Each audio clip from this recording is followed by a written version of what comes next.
നമസ്കാരം. രാഹുൽ ഗാന്ധിയുടെയും പാക് സൈനിക മേധാവി അസീം മുനീറിന്റെയും ചിത്രങ്ങൾ മോർഫ് ചെയ്ത് ചേർത്ത് പ്രചരിപ്പിച്ച് BJP. പാകിസ്ഥാന്റെ പരമോന്നത ബഹുമതിയായ നിഷാനി പാകിസ്ഥാൻ കിട്ടാനാണോ രാഹുലിന്റെ പരിശ്രമമെന്ന് BJP IT സെൽ തലവൻ അമിത് മാളവ്യ ചോദിച്ചു. പാകിസ്ഥാൻ ആക്രമണത്തിൽ ഇന്ത്യയുടെ എത്ര യുദ്ധവിമാനങ്ങൾ നഷ്ടപ്പെട്ടുവെന്ന് വ്യക്തമാക്കണമെന്ന് രാഹുൽ ആവർത്തിച്ച് ചോദിക്കുന്നതിനിടെയാണ് BJPയുടെ കടന്നാക്രമണം. ഇന്ത്യ ആക്രമിക്കുമെന്ന വിവരം വിദേശകാര്യമന്ത്രി S ജയശങ്കർ പാകിസ്ഥാന് ചോർത്തിക്കൊടുത്തുവെന്നും രാഹുലും കോൺഗ്രസും നേരത്തെ ആരോപിച്ചിരുന്നു. ഇന്ത്യ പാക് സംഘർഷത്തിലെ ഇന്ത്യൻ നിലപാട് ലോകരാഷ്ട്രങ്ങളെ ബോധ്യപ്പെടുത്താൻ സർവകക്ഷി സംഘം പുറപ്പെടാനിരിക്കെയാണ് BJP കോൺഗ്രസ് പോര് സകല സീമകളും ലംഘിക്കുന്നത്. ദേശീയ സുരക്ഷയിലും വിദേശ നയത്തിലും കക്ഷി രാഷ്ട്രീയ വ്യത്യാസമില്ലാത്ത സമവായമാണ് ആവശ്യമെന്ന് കോൺഗ്രസ് നേതാവ് ശശി തരൂർ ദ ഹിന്ദു ദിനപത്രത്തിൽ ഇന്ന് ലേഖനം എഴുതുകയും ചെയ്തു. ഈ വിഷയം ഇന്ന് സൂപ്പർ പ്രൈം ടൈം ചർച്ച ചെയ്യുന്നു. ഡോക്ടർ G ഗോപകുമാർ രാഷ്ട്രതന്ത്ര വിദഗ്ധൻ, ശ്രീ M ഷിനാസ് അധ്യാപകൻ, ശ്രീ രാജു P നായർ കോൺഗ്രസ്, ശ്രീ ശ്യാംരാജ് BJP എന്നിവരാണ് ചർച്ചയിൽ പങ്കെടുക്കുന്നത്. ആദ്യം ഡോക്ടർ ഗോപകുമാർ, ഇന്ന് നമ്മൾ കാണുന്നത് കോൺഗ്രസും BJPയും ഇന്ത്യ പാകിസ്ഥാൻ വിഷയത്തിൽ ചേരി തിരിഞ്ഞ് പോരാടുന്നതും അത് സകല സീമകളും ലംഘിക്കുന്നതുമാണ്. നോക്കൂ, ഇന്നിപ്പോൾ പാർലമെന്റിന്റെ വിദേശകാര്യ സമിതിയുടെ അധ്യക്ഷനും ഇന്ത്യയുടെ 7 നയതന്ത്ര സംഘങ്ങളിൽ ഒന്നിലെ നയിക്കുന്ന ആളുമായ ശശി തരൂർ പറയുന്നത് ഒരു ബൈ പാർട്ടിസാൻ കൺസെൻസസ് വേണം രാജ്യത്ത് ദേശീയ സുരക്ഷയുമായി ബന്ധപ്പെടുന്ന വിഷയങ്ങളിലും ഫോറിൻ പോളിസിയുമായും ബന്ധപ്പെടുന്ന വിഷയങ്ങളിലും എന്നാണ്. അപ്പോൾ അദ്ദേഹം കുറേ ഉദാഹരണങ്ങൾ ചൂണ്ടിക്കാണിക്കുന്നുണ്ട്. 9/11 സംഭവിച്ചപ്പോൾ അമേരിക്കയിൽ 2 പാർട്ടികൾ ഒരുമിച്ച് നിലപാടെടുത്തു. ക്രൈസ്റ്റ് ചർച്ച് ആക്രമണം നടന്നപ്പോൾ ന്യൂസിലാൻഡിൽ അങ്ങനെ എല്ലാ രാഷ്ട്രീയ പാർട്ടികളും ഒരു നിലപാടെടുത്തു. ആഗോള വ്യാപകമായി രാജ്യത്തിനൊരു പ്രശ്നം വരുമ്പോൾ രാഷ്ട്രീയ പാർട്ടികളെല്ലാം കേവല രാഷ്ട്രീയ ലാഭം നോക്കാതെ ഒരുമിച്ച് നിൽക്കും. അതാണ് നമുക്ക് വേണ്ടതെന്ന് കോൺഗ്രസിന്റെ നേതാവ് ശശി തരൂർ പറയുന്നുണ്ട്. അദ്ദേഹം അങ്ങനെ ആഹ്വാനം ചെയ്യുന്നുണ്ട്. പക്ഷേ ഇന്ത്യയിൽ ഇപ്പോഴത്തെ കാലാവസ്ഥയിൽ അത് നടപ്പാവുന്നുണ്ടോ? എന്തു തോന്നുന്നു? നിർഭാഗ്യവശാൽ അത് നടപ്പാകുന്നില്ല. അതല്ലെങ്കിൽ അതിന് ഒത്തിരി വെല്ലുവിളികൾ ഉണ്ടാകുന്നു എന്നുള്ളതാണ് പരമാർത്ഥം. വിദേശ നയത്തിൽ രാജ്യത്തിന് പൊതുവായൊരു സമവായം എപ്പോഴും എല്ലാ കാര്യത്തിലും ഉണ്ടാകണമെന്നില്ല. പക്ഷേ ഒരു പ്രതിസന്ധി വരുന്ന പശ്ചാത്തലത്തിൽ, ഒരു സംഘട്ടനം വരുന്ന പശ്ചാത്തലത്തിൽ, ഒരു ചെറിയ യുദ്ധത്തിൻ്റെ പശ്ചാത്തലത്തിൽ തീർച്ചയായിട്ടും എല്ലാ രാഷ്ട്രീയ പാർട്ടികളും ദേശീയ താൽപ്പര്യത്തിന് അനുസൃതമായി നിൽക്കണമെന്നും താൽക്കാലികമായിട്ടാണെങ്കിലും ഗവൺമെൻറ്റിൻ്റെ ശ്രമങ്ങളോട് പിന്തുണയ്ക്കുകയും വേണം. ഇപ്പോൾ പാകിസ്ഥാൻ എന്ന് പറയുന്നത് നമുക്കൊരു തീരാ തലവേദനയാണ്. എപ്പോഴാണ് അവർ ഒരു നല്ലൊരു ജനാധിപത്യ ഉത്തരവാദിത്തപ്പെട്ട രാഷ്ട്രമായി മാറുമെന്നൊന്നും നമുക്ക് പ്രവചിക്കാൻ കഴിയില്ല. ഇനിയും സംഘർഷങ്ങളുണ്ടാകും. അത് മനസ്സിലാക്കാൻ സാമാന്യ ബുദ്ധി മതി. അപ്പോൾ ഒരു 10 ദിവസം പോലും ആയിട്ടില്ല വെടിനിർത്തൽ താൽക്കാലികമായി വന്നിട്ട്. 18-ാം തീയതി വെടിനിർത്തൽ അവസാനിക്കുകയും ചെയ്തു. എന്നാലും അത് തുടരുകയാണ്. അത് ശാന്തമായിരിക്കട്ടെ എന്ന് നമുക്ക് പ്രതീക്ഷിക്കാം. പക്ഷേ രാഷ്ട്രീയ പാർട്ടികൾ തമ്മിൽ വെല്ലുവിളികൾ നടത്തുന്നതും ഇതുമായി ബന്ധപ്പെട്ട ആർട്ടിഫിഷ്യൽ ഇൻ്റലിജൻസ് ഉപയോഗിച്ച് ചിത്രങ്ങൾ മോർഫ് ചെയ്യുന്നു, അതൊന്നും ശരിയല്ല. ആര് ചെയ്താലും അതൊന്നും ശരിയല്ല. ഒരു ദേശീയ സമവായത്തിൻ്റെ സമയമാണ്. ലോകത്തിൻ്റെ മുമ്പിൽ നമ്മൾ ഒറ്റക്കെട്ടാണ് എന്ന് കാണിക്കണം. പാർലമെൻ്ററി ജനാധിപത്യത്തിൽ രാഷ്ട്രീയ പാർട്ടികൾക്ക് നല്ല സ്വാതന്ത്ര്യമുണ്ട്. പക്ഷേ ഇത് പറയുമ്പോഴും ഇതിനൊരു ലിമിറ്റുണ്ട്, ഒരു അതിർത്തിയുണ്ട്. അത് വിട്ടു പോകരുത്, പ്രത്യേകിച്ച് ഇപ്പോൾ ഒരു പ്രതിസന്ധി നിൽക്കുന്ന കാലഘട്ടത്തിൽ. അപ്പോൾ നമ്മൾ കൊടുക്കുന്ന ഒരു സന്ദേശം വിദേശത്ത് വളരെ മോശപ്പെട്ട ഒരു സന്ദേശമായിരിക്കും. അതുകൊണ്ട് ഏത് രാഷ്ട്രീയ പാർട്ടിയായാലും ഭരണകക്ഷിയായാലും പ്രതിപക്ഷമായാലും ഉത്തരവാദിത്വത്തോടെ പെരുമാറണമെന്നാണ് ഈ സമയത്ത് എനിക്ക് പറയാനുള്ളത്. ഇപ്പോൾ കിട്ടുന്ന സന്ദേശങ്ങൾ അങ്ങനെയല്ല എന്ന് മനസ്സിലായി. അതുമായുള്ള കൂടുതൽ ചർച്ച നമുക്ക് പോകാം. ഞാൻ അതിന് മുമ്പ് ഒരു ഉദാഹരണം പറഞ്ഞ് ഞാൻ അവസാനിപ്പിക്കാം. 1982-83 ബ്രിട്ടൻ ഫാക്ലാൻഡ് യുദ്ധത്തിൽ ഏർപ്പെട്ടു. അർജൻറ്റീന എന്ന രാഷ്ട്രവുമായി വലിയൊരു സംഘട്ടനം നടത്തി. ബ്രിട്ടൻ വിജയിക്കുകയും ചെയ്തു. ബ്രിട്ടനെ സംബന്ധിച്ചിടത്തോളം ഫാക്ലാൻഡ് അവരുടെ കൈവശം വരേണ്ടത് ഏറ്റവും അത്യാവശ്യമായിരുന്നു, സാങ്കേതിക കാര്യങ്ങൾ ഉൾപ്പെടെയുള്ളത്. പക്ഷേ ഒരു 2 കൊല്ലം കഴിഞ്ഞാണ് ആ യുദ്ധവുമായി ബന്ധപ്പെട്ട ഒരു കഥ പുറത്തു വരുന്നത്. അത് അന്നത്തെ പ്രതിപക്ഷ നേതാവായ നീൽ ഖിനോക്ക് മാർഗരറ്റ് താച്ചറിനെ വിമർശിച്ചുകൊണ്ടൊരു പ്രമേയം പാർലമെൻറ്റിൽ കൊണ്ടുവന്നു. അതിൽ പറഞ്ഞത് ഈ യുദ്ധം അടിച്ചേൽപ്പിക്കുകയായിരുന്നു ബ്രിട്ടൻ്റെ മേൽ, അർജൻറ്റീനയുടെ മേലും അടിച്ചേൽപ്പിക്കുകയായിരുന്നു. അതിനുള്ള തെളിവ് അദ്ദേഹം വെച്ചുകൊണ്ടാണ് പറഞ്ഞത്. അപ്പോൾ താച്ചർ അത് വെല്ലുവിളിച്ചു. അപ്പോൾ ആ തെളിവ് അദ്ദേഹം സമർപ്പിച്ചു. വളരെ ദൂരെ, സ്ട്രൈക്കിംഗ് ഡിസ്റ്റൻസിൽ എത്രയോ ദൂരെ നിൽക്കുന്ന ഒരു അർജൻറ്റീനിയൻ സബ്മറൈനെ ഒരു കാരണവുമില്ലാതെ പ്രൊവോക്കേറ്റ് ചെയ്ത് അത് ടോർപിഡോ ചെയ്തതിന് ശേഷം അർജൻറ്റീനയ്ക്ക് നിൽക്കക്കള്ളിയില്ലാതെ യുദ്ധത്തിലേക്ക് ഇറങ്ങേണ്ടി വന്നു. അർജൻറ്റീന തോക്കുകയും ചെയ്തു. ഇതിൽ ഒരുപാട് മാനഹാനി അന്നത്തെ പ്രധാനമന്ത്രിയായ താച്ചറിനുണ്ടായി. പക്ഷേ ഡിഫൻസ് രഹസ്യങ്ങൾ ചോർത്തിക്കൊടുത്തു എന്ന് പറഞ്ഞ് പ്രധാനമന്ത്രിയും അവരുടെ കൺസർവേറ്റീവ് പാർട്ടിയും എല്ലാം സ്പീക്കറെ വിമർശിക്കാനൊക്കെ സ്പീക്കറോട് പ്രതിപക്ഷ നേതാവിൻ്റെ നടപടിയെടുക്കണമെന്ന് പറഞ്ഞപ്പോൾ കൺസർവേറ്റീവ് പാർട്ടിയുടെ ഒരു അംഗമായിരുന്ന സ്പീക്കർ, അവിടുത്തെ സ്പീക്കർ നിഷ്പക്ഷനാണല്ലോ, വളരെ വ്യക്തമായി പറഞ്ഞു ഒരു കാരണവശാലും എടുക്കാൻ പാടില്ല. പ്രതിപക്ഷത്തിലെ ഒരു അംഗം, പ്രതിപക്ഷത്തിൻ്റെ നേതാവിന് യുദ്ധത്തിനെക്കുറിച്ചുള്ള കാര്യങ്ങൾ അറിയാനുള്ള എല്ലാ അവകാശവുമുണ്ട്. ഇപ്പോൾ യുദ്ധം കഴിഞ്ഞു, അതുകൊണ്ട് അദ്ദേഹത്തിന് വേണ്ടി ആവശ്യപ്പെട്ടപ്പോൾ ഡിഫൻസ് ഡിപ്പാർട്ട്മെൻറ്റ് അങ്ങനെ ഒരു വിവരം കൊടുത്തിട്ടുണ്ടെങ്കിൽ ആ ഉദ്യോഗസ്ഥൻ ചെയ്തത് ഉത്തരവാദിത്തപ്പെട്ട ഒരു കാര്യമാണ്. പക്ഷേ ഇവിടുത്തെ സാഹചര്യം അങ്ങനെയല്ല. ഞാൻ ഈ ഉദാഹരണം പറഞ്ഞു വന്നത് 2 കൊല്ലം കഴിഞ്ഞാണ് താച്ചർ എക്സ്പോസ് ചെയ്യപ്പെട്ടത്. ഇവിടെ നമ്മൾ അതിനോടൊപ്പം തന്നെ വെടിവെക്കുകയാണ്, പ്രതിപക്ഷ കക്ഷികളായാലും ഭരണകക്ഷികളായാലും. ഇത് നമ്മുടെ പാർലമെൻ്ററി രാഷ്ട്രീയ സംസ്കാരത്തിന് ഒട്ടും ചേർന്നതല്ല. ഇത്തരത്തിൽ പോകരുത് എന്നാണ് ഒരു രാഷ്ട്രമീമാംസ പഠിപ്പിച്ചിട്ടുള്ളൊരു അധ്യാപകൻ എന്നുള്ള നിലയിൽ എനിക്ക് പറയാനുള്ളത്. ഇത് ആരോഗ്യപരമായ ഒരു രാഷ്ട്രീയ സംസ്കാരത്തിന് ഒട്ടും ഗുണം ചെയ്യില്ല. ശരി, ശ്രീ രാജു പി നായർ, പാകിസ്ഥാന്റെ ആക്രമണത്തിൽ ഇന്ത്യയുടെ എത്ര ഫൈറ്റർ വിമാനങ്ങൾ നഷ്ടപ്പെട്ടു എന്ന് രാജ്യത്തോട് ബോധ്യപ്പെടുത്തണമെന്ന് ഈ സന്ദർഭത്തിൽ പറയുന്നതിൻ്റെ സാങ്കത്യം എന്താണ്? അങ്ങനെ ഒരു ആവശ്യം നോക്കൂ, യുദ്ധം എന്ന് പറയുന്നത് നറേറ്റീവുകളുടെ യുദ്ധം കൂടിയാണ്. പാകിസ്ഥാൻ അവരുടെ എത്ര യുദ്ധവിമാനങ്ങൾ നഷ്ടപ്പെട്ടു എന്ന് പറഞ്ഞിട്ടില്ല, അവരുടെ JF-17 വീണിട്ടുണ്ടോ എന്ന് പറഞ്ഞിട്ടില്ല. യുദ്ധങ്ങൾ നറേറ്റീവുകൾ തമ്മിൽ ഏറ്റുമുട്ടൽ കൂടിയാണ് എന്നിരിക്കെ ഇന്ത്യയുടെ റഫാൽ ആവട്ടെ മറ്റ് യുദ്ധവിമാനങ്ങളാവട്ടെ നഷ്ടപ്പെട്ടതിന്റെ കണക്കിപ്പോൾ പറയണം എന്ന് രാഹുൽ ഗാന്ധിയും കോൺഗ്രസും പറയുന്നത് എന്ത് അടിസ്ഥാനത്തിലാണ്? അത് രാഷ്ട്ര താല്പര്യത്തിന് ഏതർത്ഥത്തിലാണ് ഗുണം ചെയ്യുന്നത്? അത് രാഷ്ട്ര താല്പര്യത്തിന് ഗുണം ചെയ്യുന്നതിന് വേണ്ടി തന്നെയാണല്ലോ. നോക്കൂ, ഈ സംഘർഷം നടന്ന സമയത്ത് വളരെ കൃത്യമായിട്ട് കോൺഗ്രസിൻ്റെ വർക്കിംഗ് കമ്മിറ്റിയും കോൺഗ്രസിൻ്റെ അഖിലേന്ത്യാ പ്രസിഡന്റും രാജ്യസഭാ പ്രതിപക്ഷ നേതാവും ഉപാധികളില്ലാത്ത പിന്തുണ ഈ സർക്കാരിന് കൊടുക്കുകയുണ്ടായി. നിങ്ങൾക്കറിയാം, 2ാമത്തെ സർവകക്ഷി യോഗം വിളിച്ചതിന് ശേഷം ഇറങ്ങി വന്ന് സംസാരിച്ച ശ്രീ മല്ലികാർജുൻ ഖാർഗെയോട് പത്രക്കാർ ചോദിച്ചു, 2ാമത്തെ സർവകക്ഷി യോഗത്തിലും ഇന്ത്യയുടെ പ്രധാനമന്ത്രി അധ്യക്ഷനായില്ലല്ലോ, അദ്ദേഹം ആ സർവകക്ഷി യോഗത്തിൽ വന്നില്ലല്ലോ, എന്താണ് അതിനെക്കുറിച്ച് അഭിപ്രായം എന്ന് വെച്ചു. അവിടെ ആ സംഘർഷം നടക്കുന്ന സമയമാണ് മല്ലികാർജുൻ ഖാർഗെ പറഞ്ഞത്, ഇപ്പോൾ ഞങ്ങൾ അതിനെക്കുറിച്ചൊന്നും പരാതി പറയുന്നതല്ല, ഞങ്ങൾ ഉപാധികളില്ലാതെ ഈ രാജ്യത്തെ സർക്കാരിനൊപ്പം നിൽക്കുന്നു എന്നുള്ളതാണ്. ഞങ്ങൾ സൈനിക നടപടിക്കെതിരെ അല്ലെങ്കിൽ സൈനിക നടപടിയെ സംബന്ധിച്ച് ഞങ്ങൾ ഒരു ഘട്ടത്തിലും ഒരു അഭിപ്രായ വ്യത്യാസവും ഉയർത്തിയിട്ടില്ല. വളരെ തന്ത്രപരമായ സ്ട്രാറ്റജിക് ആയിട്ടുള്ള ഒരു വിവരമാണ് ലോകത്തോട് വെളിപ്പെടുത്തണമെന്ന് കോൺഗ്രസ് പാർട്ടി ആവശ്യപ്പെടുന്നത്. ഇപ്പോ ഇന്ത്യയുടെ ഫൈറ്റർ ജെറ്റുകൾ എത്ര എണ്ണം പാകിസ്ഥാൻ ഡൗൺ ചെയ്തു എന്ന് ലോകത്തോട് പറയേണ്ട സാഹചര്യം എന്താണ്? എനിക്ക് മനസ്സിലായില്ല. പറഞ്ഞുതരാം. കാരണം ഒന്ന്, ഇതിനകത്ത് ഏറ്റവും പ്രധാനപ്പെട്ട, ഇന്ന് രാഹുൽ ഗാന്ധി എപ്പോഴാണ് ഈ പറയുന്ന ഫൈറ്റർ ജെറ്റുകളുടെ അല്ലെങ്കിൽ റഫാൽ വിമാനം നമുക്ക് നഷ്ടപ്പെട്ടോ എന്നുള്ള ചോദ്യം ഉയർത്തിയത് എപ്പോഴാണ്? ഇന്ത്യയുടെ വിദേശകാര്യമന്ത്രി വന്നിട്ട് ഓൺ റെക്കോർഡ് പറയുകയാണ്, ഞങ്ങൾ പാകിസ്ഥാനെ ആക്രമിക്കുന്നതിന് മുമ്പ് അവർക്ക് സന്ദേശം നൽകി, ഞങ്ങൾ അവരുടെ തീവ്രവാദ കേന്ദ്രങ്ങൾ ആക്രമിക്കാൻ പോവുകയാണ്, നിങ്ങൾ ഇടപെടരുത് എന്ന് പറഞ്ഞു. എന്നിട്ട് അത് കഴിഞ്ഞിട്ട് അദ്ദേഹം തന്നെ പറയുന്നു പാകിസ്ഥാൻ ഇത് മാനിച്ചില്ല എന്ന് പറയും. ഇന്ത്യയുടെ പഹൽഗാം ആക്രമണത്തിന് ശേഷം വിദേശകാര്യ സെക്രട്ടറി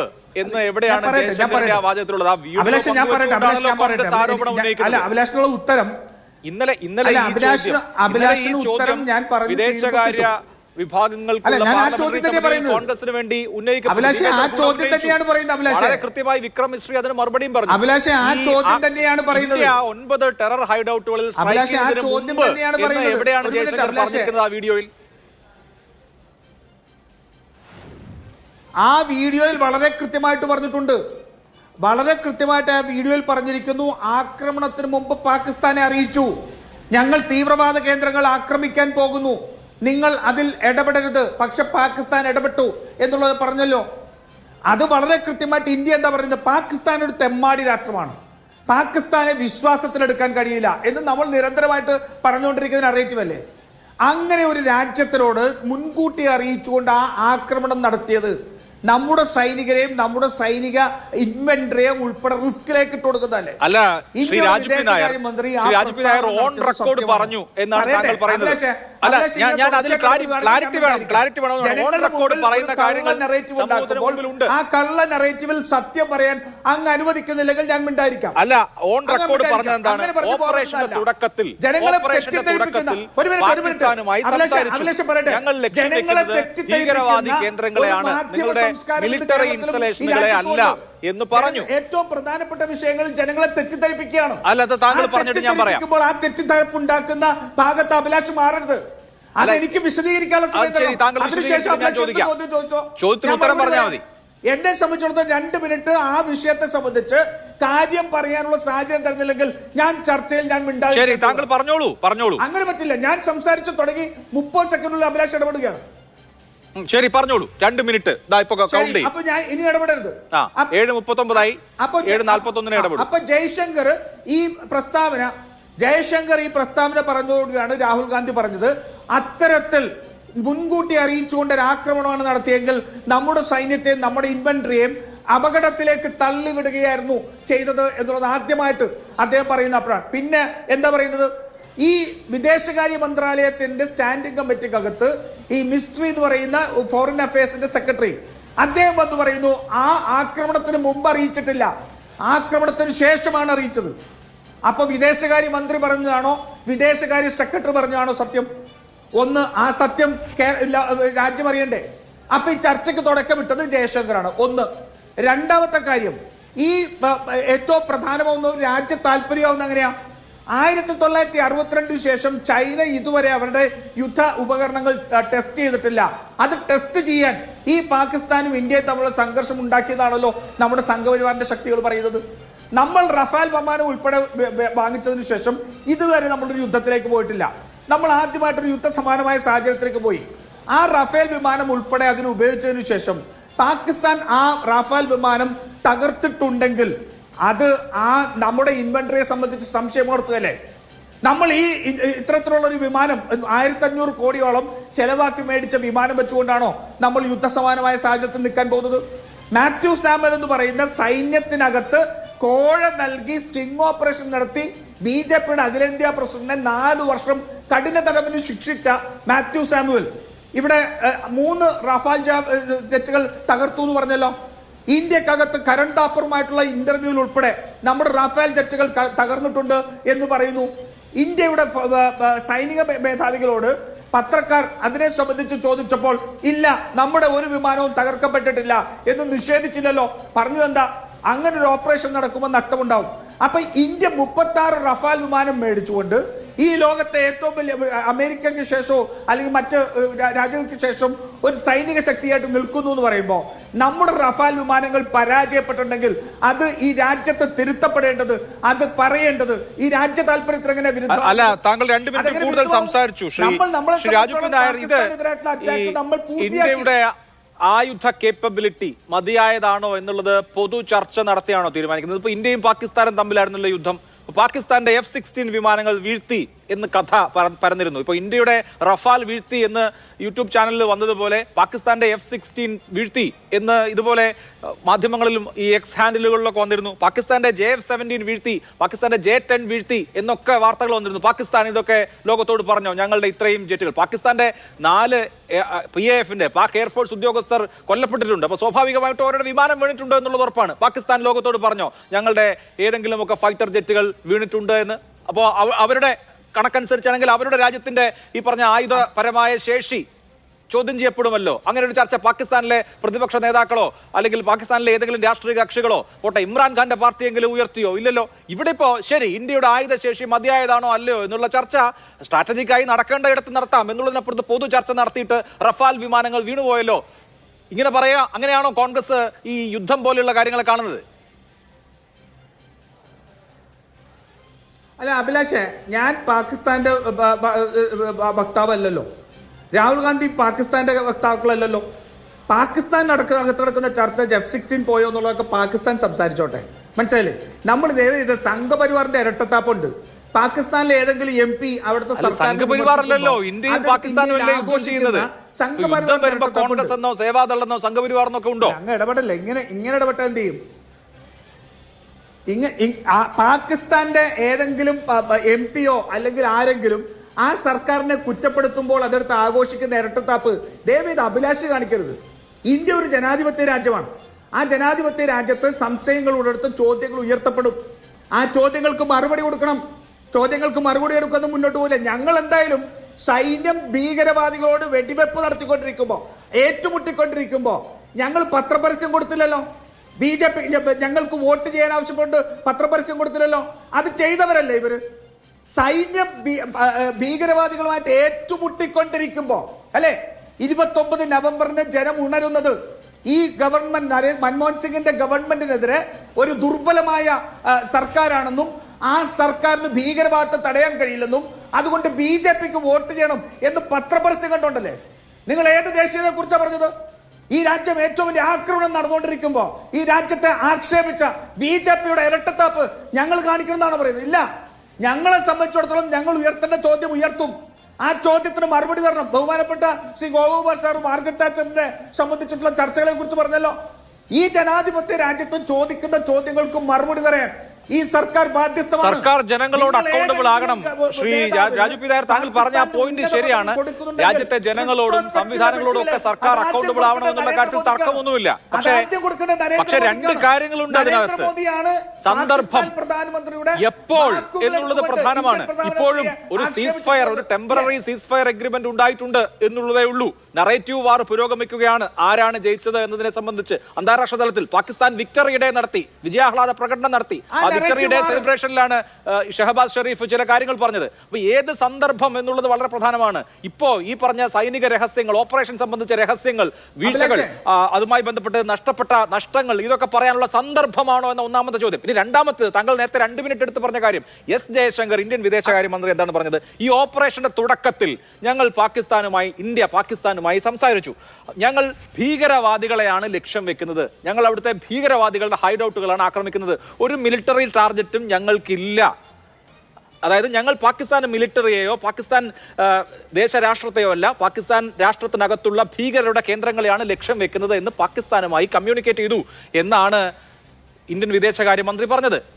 അതെന്തായിരുന്നു എന്ന് പിന്നീട് വിദേശകാര്യ മന്ത്രാലയം വളരെ വ്യക്തമായി പറഞ്ഞു. ഇന്ത്യ പാകിസ്ഥാൻ DGMO തല ചർച്ച, director general of military operation, 2 രാജ്യങ്ങളുടെയും DGMOമാർ ചർച്ച നടത്തുന്ന സമയത്ത് ഇതാണ് ഞങ്ങൾ ചെയ്തത് എന്ന് ഇന്ത്യ പാകിസ്ഥാനോട് പറഞ്ഞത് ഒരു സ്വാഭാവിക നടപടിക്രമമാണ്. ഇതിനെ വെച്ച് ഇന്ത്യൻ വിദേശകാര്യമന്ത്രി പാകിസ്ഥാന് ഇന്ത്യ ആക്രമിക്കുന്ന കാര്യം ചോർത്തിക്കൊടുത്തു എന്നൊക്കെ പറയണമെങ്കിൽ എന്തുമാത്രം അപക്വമായ നിലപാടായിരിക്കണം ശ്രീ രാജു പി നായർ. നമ്മളൊരു നാഷണൽ ക്രൈസിസിൽ നിൽക്കുമ്പോൾ ഈ സന്ദർഭത്തിൽ ഇത്രയും ഇമ്മച്ചുറായ നിലപാട് ഈ രാജ്യം ഏറ്റവും കൂടുതൽ കാലം ഭരിച്ച കോൺഗ്രസ് പാർട്ടി എടുക്കുന്നത് അത്ഭുതകരമാണ്, അത്ഭുതകരം. അഭിലാഷിനും ഇംഗ്ലീഷ് മനസ്സിലാവാത്ത ആളാണെന്ന് ഞാൻ വിശ്വസിക്കുന്നില്ല. ഞാൻ ചോദിക്കട്ടെ, എന്താ പറഞ്ഞത്? At the start of the operation, we informed, we sent the message to the Pakistan that we are going to attack the military of the terrorist outfits and you should not interfere. ഇതല്ലേ പറഞ്ഞത്? At the start of the operation. ഇതല്ലേ പറഞ്ഞത്? എന്തായിരുന്നു ആ ജയശങ്കർ നടത്തിയ പ്രസ്താവനയ്ക്ക് ശേഷം രാഹുൽ ഗാന്ധി വിമർശനം ഉന്നയിച്ചു കഴിഞ്ഞപ്പോൾ സംഘപരിവാറുകാർ പറഞ്ഞത് എന്താ? ഹമാസിനെ ആക്രമിക്കാൻ പോകുന്ന ഇസ്രായേൽ മുൻകൂട്ടി അറിയിച്ചില്ലേ? ഇതല്ലേ ചോദിച്ചത്? ഈ നാട്ടിൽ ആ പരമാധികാര രാജ്യത്തെ ആക്രമിക്കാൻ പോകുമ്പോൾ അവരെ അറിയിച്ച് ചെയ്യുന്നതിൽ എന്താണ് തെറ്റ് എന്ന് ചോദിച്ചതല്ലേ? എന്താ അഭിലാഷ് ഇത്രമാത്രം ഓർമ്മശക്തി ഇല്ലാതായി പോകുന്നത്? ഇതിപ്പോ സംഘപരിവാർ പറയുന്നതാണോ ഇവിടുത്തെ പ്രധാനപ്പെട്ട കാര്യം? രാജ്യത്തിനെതിരെയുള്ള കുറ്റകൃത്യമായി വിദേശകാര്യ മന്ത്രാലയം രാജ്യത്തിനെതിരായിട്ടുള്ള ഇതുമായി ബന്ധപ്പെട്ട പാർലമെന്റ് അംഗങ്ങളുടെ, കോൺഗ്രസിന്റെ MP ശശി തരൂർ നയിക്കുന്ന പാർലമെന്ററി സമിതിയിൽ കോൺഗ്രസിന്റെ മെമ്പറായിട്ടുള്ള ഹരിയാനയിൽ നിന്നുള്ള കോൺഗ്രസിന്റെ അംഗം ദീപേന്ദ്ര ഹൂഡ ഈ ചോദ്യം ചോദിച്ചു. കോൺഗ്രസിന്റെ പ്രധാനപ്പെട്ട നേതാവ് ശശി തരൂർ അധ്യക്ഷനായ പാർലമെന്ററി സമിതിയാണ്. ഇന്ത്യൻ വിദേശകാര്യ മന്ത്രാലയം കൃത്യമായി ഈ കാര്യം പറഞ്ഞു. DGMO തല ചർച്ച നടന്നത് എപ്പോഴാണ്? DGMO തല ചർച്ചയിൽ ഞങ്ങൾ പറഞ്ഞ കാര്യം ഇതാണ് എന്ന് വ്യക്തമാക്കി. പിന്നെ അവിടെ എന്തിനാണ് കൺഫ്യൂഷൻ? സംഘപരിവാറിന്റെ നേതാക്കൾ നേരത്തെ അങ്ങനെ പറഞ്ഞില്ലേ, അതുകൊണ്ട് ഞങ്ങൾ ഇങ്ങനെ പറയുന്നതാണോ? DGMO തല ചർച്ച നടക്കുന്ന എപ്പോഴാ? അഭിലാഷ് പറ DGMO തല ചർച്ച നടക്കുന്ന എപ്പോഴാ? DGMO തല ചർച്ച സാധാരണ നിലയിൽ എല്ലാ ദിവസവും നടക്കും, ഇന്ത്യയും പാകിസ്ഥാനും തമ്മിൽ. താങ്കൾ പറയുന്നത് സീസ് ഫയറുമായി ബന്ധപ്പെട്ട ചർച്ചയാണെങ്കിൽ അത് ശനിയാഴ്ച വൈകുന്നേരം 3:15. DGMO തല ചർച്ച നടക്കുന്നത് സീസ് ഫയറിന് മുമ്പാണ്.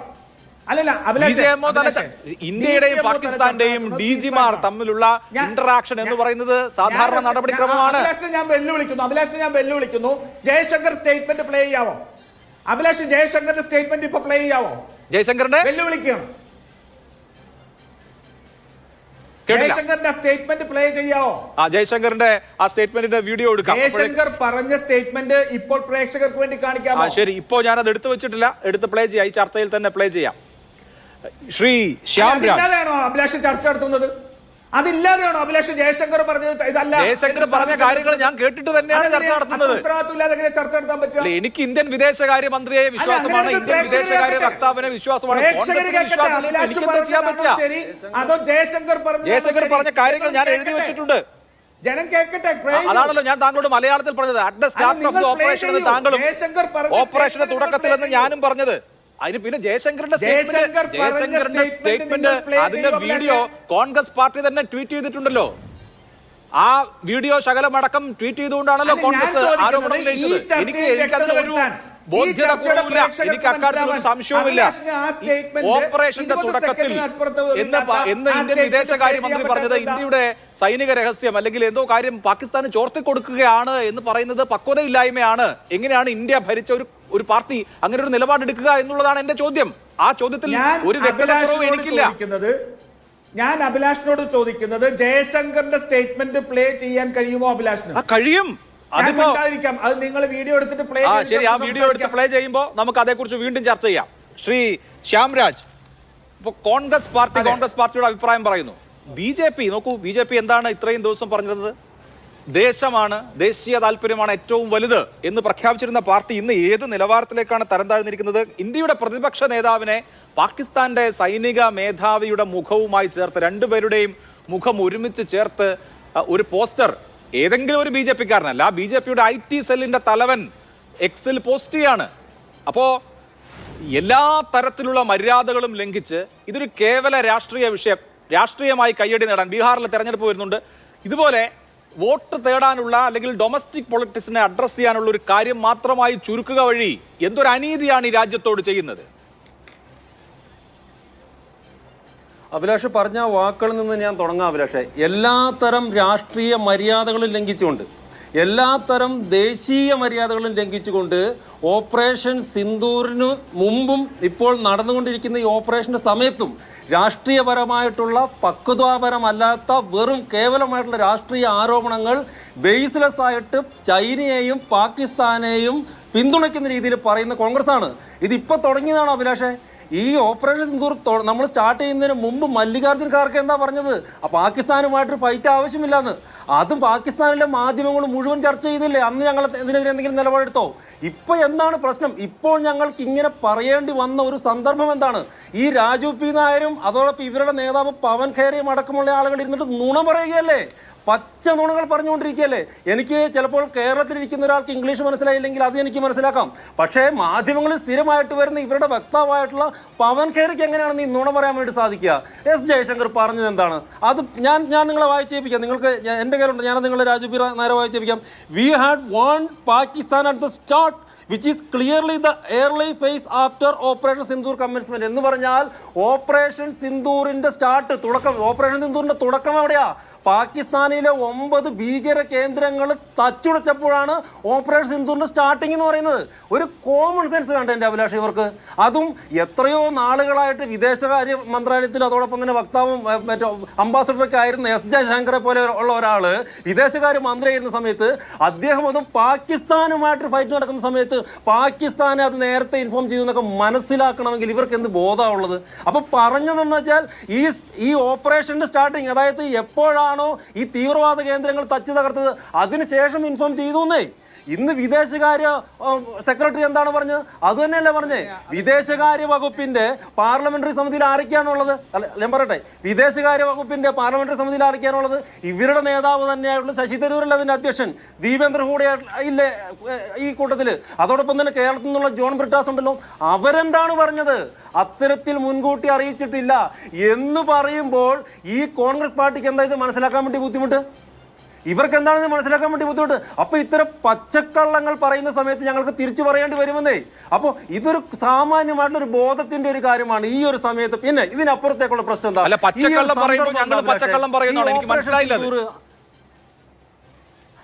എന്ത് പച്ചക്കള്ളം? അതിനെതിരെ പ്രതികരണം ഉണ്ടാവുന്നേ. പാകിസ്ഥാന്റെ സൈനിക മേധാവിയുടെയും ചിത്രം മോർഫ് ചെയ്തിട്ടോ? അത് എത്ര തവണയാണ്? ആരാണ് പറയുന്നത്? പ്രതിപക്ഷ നേതാവിന്റെ എത്രാമത്തെ ആരോപണമാണ് ബേസ്ലെസ് ആയിട്ടുള്ള? ഈ ഒരു സന്ദർഭം നിങ്ങൾ പറയാം അഭിലാഷേ. ഇത് ഇവർ ഈ ഓപ്പറേഷൻ സിന്ദൂറിന് ശേഷം കേന്ദ്ര സർക്കാരിന് ഇവർ പിന്തുണ പ്രഖ്യാപിച്ചു എന്ന് പറയുന്നു. പക്ഷെ ഓപ്പറേഷൻ സിന്ദൂർ നടന്നുകൊണ്ടേ ഇരിക്കുന്ന ഒരു സന്ദർഭമല്ല ഇപ്പോൾ ഉള്ളത്. വരും ദിവസങ്ങളിൽ 23-ാം തീയതി 32ഓളം രാജ്യങ്ങളിൽ നമ്മുടെ MP-മാർ പോവുകയാണ്, 52 പേര് പോവുകയാണ്. അതിലിവർക്ക് എതിർപ്പുണ്ട്, അതിൽ ശശി തരൂരിന്റെ വിഷയത്തിൽ ഇവർക്ക് എതിർപ്പുണ്ട്. ഇനി മറ്റൊന്നും പറയാൻ വേണ്ടി ഇല്ലാത്തപ്പോഴത്തേക്ക് ചൈനയെ പിന്തുണയ്ക്കുന്ന രീതിയിൽ എന്തിനാണ് ഇവർ ഈ റഫേലിന്റെ കാര്യത്തിൽ ഇത്തരം ചോദ്യങ്ങൾ ഉന്നയിക്കുന്നത്? റഫേലിനെ ഇല്ലാതാക്കിയെന്ന് പാകിസ്ഥാനിന്റെ എയർ ഡിഫൻസ് ഉപയോഗിച്ച് ഇല്ലാതാക്കിയെന്നവർക്ക് വരുത്തി തീർക്കണം. അവിടെയാണ് പ്രശ്നം. ഇത് ചെറിയ കളിയൊന്നുമല്ലേ നടന്നുകൊണ്ടിരിക്കുന്നത്. റഫേലിനെ പാകിസ്ഥാനിലുള്ള ചൈനയുടെ എയർ ഡിഫൻസ് സിസ്റ്റം ഉപയോഗിച്ചിട്ട് ഇല്ലാതാക്കിയെന്നും അതിലൂടെ ചൈനയുടെ ആയുധ കച്ചവടത്തിന് വരെ പിന്തുണ കിട്ടുന്ന രീതിയിലേക്ക് ഈ കോൺഗ്രസ്സുകാർ സംസാരിക്കുന്ന സമയത്ത് നമുക്ക് എതിർക്കേണ്ടി വരുമെന്നേ. ഇത് മാത്രമാണ്. എത്ര നാളായി ഇവർ തുടങ്ങിയിട്ട് ഈ ഓപ്പറേഷൻ? അതാണ് ഞാൻ പറഞ്ഞത്, ഓപ്പറേഷൻ സിന്ദൂറിന്റെ മുൻപും ശേഷവും സർക്കാരിനൊപ്പം നിൽക്കുന്നു എന്ന് ഒരു കടലാസ് ഇറക്കുകയും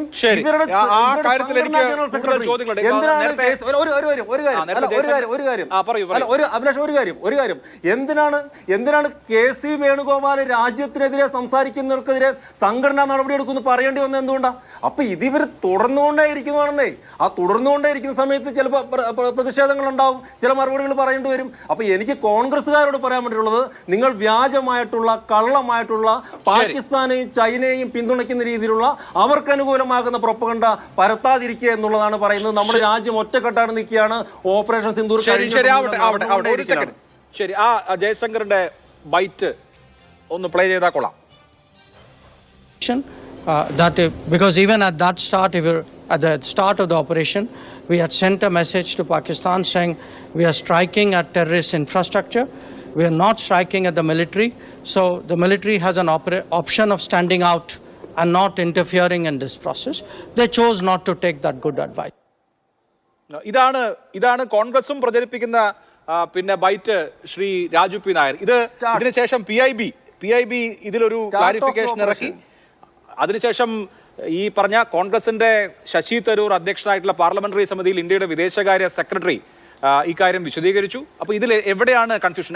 ഈ ഓപ്പറേഷൻ സിന്ദൂറിന്റെ തുടക്കത്തിൽ എന്ന് പറഞ്ഞു കഴിഞ്ഞാൽ ആദ്യത്തെ മിസൈൽ വിട്ട ഉടനെ അങ്ങനെയാണോ കോൺഗ്രസ് വിചാരിച്ചത്? അല്ല, അഭിലാഷിന് ഒന്നാമത്തെ ചോദ്യം, അഭിലാഷിന് കോൺഗ്രസ് പ്രചരിപ്പിക്കുന്ന ബൈറ്റ് എന്ന് പറയുമ്പോൾ ഇത് ഫേക്ക് ആണെന്ന് അഭിലാഷിന് അല്ലല്ല, ഇത് എസ് ജയശങ്കർ പറഞ്ഞാണ്. ഇത് നിങ്ങളുടെ ട്വിറ്റർ ഹാൻഡിലുകളിൽ ഉണ്ടല്ലോ എന്ന് പറഞ്ഞതാണ്. ഓക്കെ, അപ്പൊ പ്രേക്ഷകർക്ക് മനസ്സിലാക്കാൻ വേണ്ടി പറയാം. അപ്പൊ at the start of the operation we had sent a message to Pakistan saying we are striking at terrorist infrastructure. ഞങ്ങൾ ഓപ്പറേഷൻ തുടങ്ങുന്നതിന് മുമ്പ് പാകിസ്ഥാനിൽ ഞങ്ങൾ തെറ്റിദ്ധരിപ്പിക്കരുത്. ഇത് ശരിയാണ്, തെറ്റിദ്ധരിപ്പിക്കരുത്. ഓപ്പറേഷൻ തുടങ്ങുന്നതിന് മുമ്പല്ല, ബിഫോർ ദ ഓപ്പറേഷൻ അല്ല.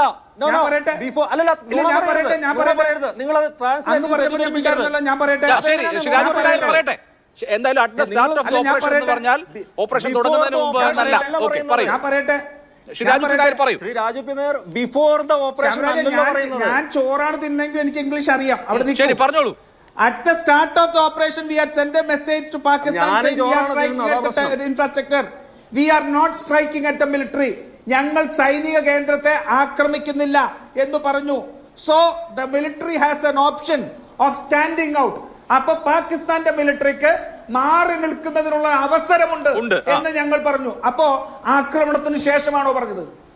ആക്രമണത്തിന് മുമ്പ് ഞങ്ങൾ ആക്രമിക്കാൻ പോവുകയാണെന്നും പാകിസ്ഥാൻ മിലിറ്ററിക്ക് മാറി നിൽക്കാൻ അവസരമുണ്ടെന്ന് പറയുന്നു.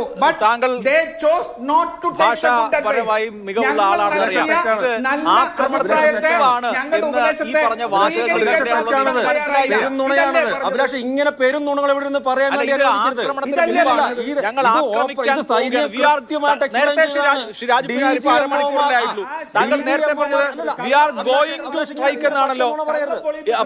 ഓപ്പറേഷന് മുമ്പാണ് ഞങ്ങൾ ആക്രമിക്കാൻ പോവുകയാണ് എന്നൊക്കെ ഈ വാചകങ്ങളിൽ വാചകങ്ങൾ എവിടെയാണുള്ളത്?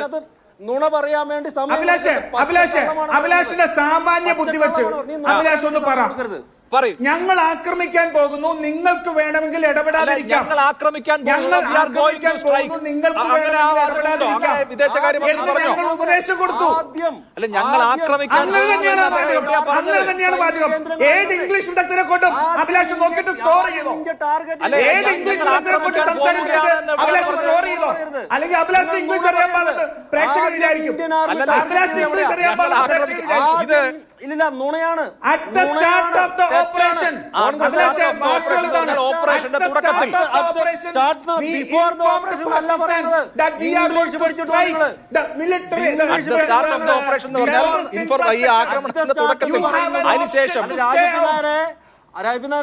അല്ല, ഇതിന് ശേഷം PIB You have an option to stay out, but they chose not to. ഞങ്ങൾ ആക്രമിക്കാൻ പോകുന്നത് സ്റ്റാർട്ട് ഓഫ് ദ ഓപ്പറേഷൻ എന്ന് പറയുന്നത് ബിഫോർ ദ ഓപ്പറേഷൻ എന്ന് പറയുന്നത് രണ്ടും രണ്ടാണ്. പച്ചക്കള്ളം ഇങ്ങനെ പറയാൻ വേണ്ടി സമയം കൊടുക്കരുത്. ഇതങ്ങനെയല്ല അഭിലാഷ്, ഇതങ്ങനെയല്ല അഭിലാഷ്, ഇതങ്ങനെയല്ല.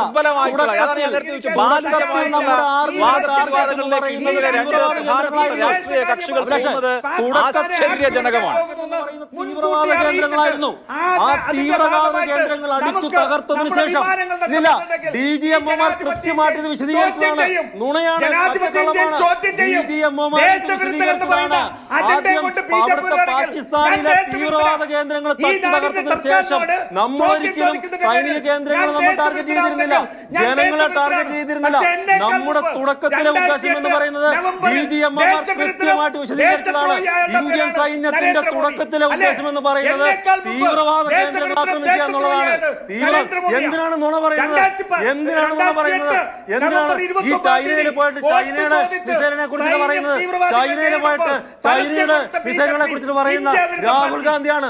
ഈ രാജ്യത്ത് ജനാധിപത്യമില്ലെന്ന് പറയുന്ന രാഷ്ട്രീയ ഒരു മിലിറ്ററി ഓപ്പറേഷനെ കുറിച്ച് ഇങ്ങനെയേ അല്ല തർക്കിക്കേണ്ടത്. വളരെ വളരെ ബാലിശമായ വാദങ്ങൾ ഉന്നയിച്ച് കോൺഗ്രസും BJPയും തർക്കുകയാണ്. കോൺഗ്രസിന്റെ അല്ല, ഇന്ത്യയുടെ പ്രതിപക്ഷ നേതാവിനെ മോർഫ് ചെയ്ത് പാകിസ്ഥാന്റെ സൈനിക മേധാവിയാക്കുന്നു BJP.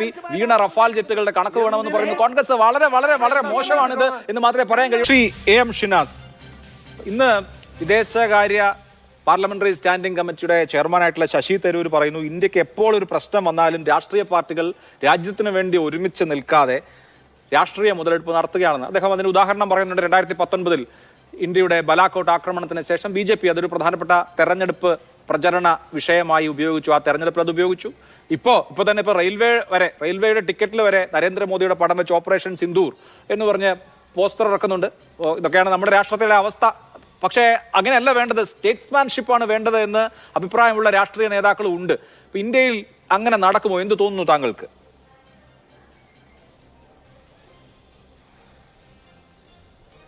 തരൂർ ഇന്ന് അതിനെപ്പറ്റി ഹിന്ദുവിൽ ലേഖനം എഴുതിയിരുന്നു. അപ്പോൾ തരൂർ പറഞ്ഞത് നാഷണൽ സെക്യൂരിറ്റിയുടെ കാര്യം വരുമ്പോൾ ബൈപാർട്ടിസാൻഷിപ്പ് എന്ന് വെച്ചാൽ പ്രതിപക്ഷവും ഭരണപക്ഷവും ഒന്നായി നിൽക്കണം. നോൺ പാർട്ടിസാൻ അപ്രോച്ചാണ് വേണ്ടത്. അതിന് അദ്ദേഹം ചില ഉദാഹരണങ്ങളും പറയുന്നുണ്ട്. 1994 ജനീവയിൽ ഐക്യരാഷ്ട്രസഭയുടെ ഒരു പ്രധാന സെഷൻ നടക്കുമ്പോൾ കാശ്മീർ വിഷയത്തെപ്പറ്റി ഇന്ത്യയുടെ സ്റ്റാൻഡ് വിശദീകരിക്കാൻ വേണ്ടി അന്നത്തെ പ്രധാനമന്ത്രിയായിരുന്ന PV നരസിംഹറാവു തിരഞ്ഞെടുത്തത്, ആ ഡെലിഗേഷൻ്റെ തലവനായി തിരഞ്ഞെടുത്തത് അന്നത്തെ പ്രതിപക്ഷ നേതാവായിരുന്ന അടൽ ബിഹാരി വാജ്പേയിയായിരുന്നു.